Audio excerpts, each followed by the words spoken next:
2 linggo na palang hinihikayat na sumali o nire-recruit umano ng isang fraternity ang estudyante sa pagka-abogado law student na si Mark Andre Marcos. Lumitaw yan sa palitan ng mga text sa pagitan ng isang pinsan ni Mark Andre at ng isang miyembro ng fraternity of Fratman. Nakuha ng GMA News ang record ng mga text message sa isang kaanak ni Andre. Ayon sa mga pulis, makakatulong yan sa kanilang investigasyon. Nakatutok si Jam Sisante.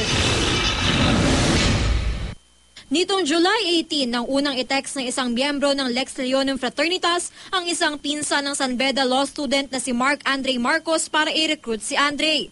Ilang araw ding nag-follow up ang fratman sa pinsan ni Andre. Hanggang July 28, muling nag-text ang fratman para ipaalam na sumama na si Andre sa fraternity at sa susunod na araw na ang kanilang initiation. Sabi pa ng fratman, tama raw ang desisyon ni Andre na sumali sa kanilang kapatiran. Ang pinuno daw mismo ng Lex Leonum Fraternitas ang nagkumbisi kay Andre na sumali. Kinabukasan, July 29, araw ng initiation, nag-text ang pinsan ni Andre sa fratman para ibili na alagaan si Andre. Tiniyak naman ito ng fratman, siya nga raw ang anghel ni Andre. Pero bili ng fratman, huwag ipaalam sa tita ni na Andre na pumunta ito sa initiation dahil hindi raw ito nagpaalam.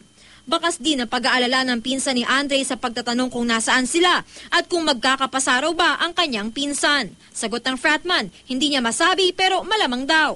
Nagpasalamat pa ito sa pinsan ni Andre pero sagot nito, desisyon ni Andre ang pagsali sa frat at hindi siya ang dapat pasalamatan. Kinagabihan ng July 29, muling nag-text ang pinsan ni Andre para tanungin kung tapos na ba ang initiation.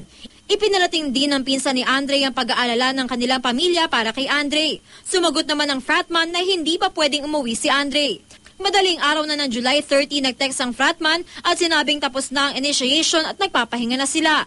Ngunit kinagabihan, nagbago ang ihip ng hangin matapos nilang mag-usap sa telepono. Dahil sa mga susunod na text message ng fratman ay paulit-ulit na itong humihingi ng tawad para sa pangyayari na anyay hindi niya ginusto. Wala rin daw pinagdaanan si Andre na hindi nila pinagdaanan. Binigay ng pamilya ni Marcos sa mga pulis ang kopya ng mga palitan ng mga text message na ito. Malaking tulong daw, sabi ng Cavite Police, ang impormasyong ito. Gusto rin nila makausap ang ka-text ng pinsan na si Cornelio Marcelo. Pwede kasi siyang maging witness eh. Actually, sabi niya, aalalayan niya, di ba? So pwede rin siya maging suspect, depende sa participation niya. Napaka-importante nun. Kung yun ay maiko-convert into a sworn affidavit, napaka-importante nun dito sa kaso. Kahapon nagpunta sa Senado ang mga kaanak ni Andre para humingi ng tulong. Inutos ni Senate President Juan Ponce Enrile na alamin ang punot dulo ng insidente. Sa susunod na linggo, uumpisahan na ni Senador Gringo Honasan ang investigasyon. Jam Sisante, Nakatutok, 24 Oras.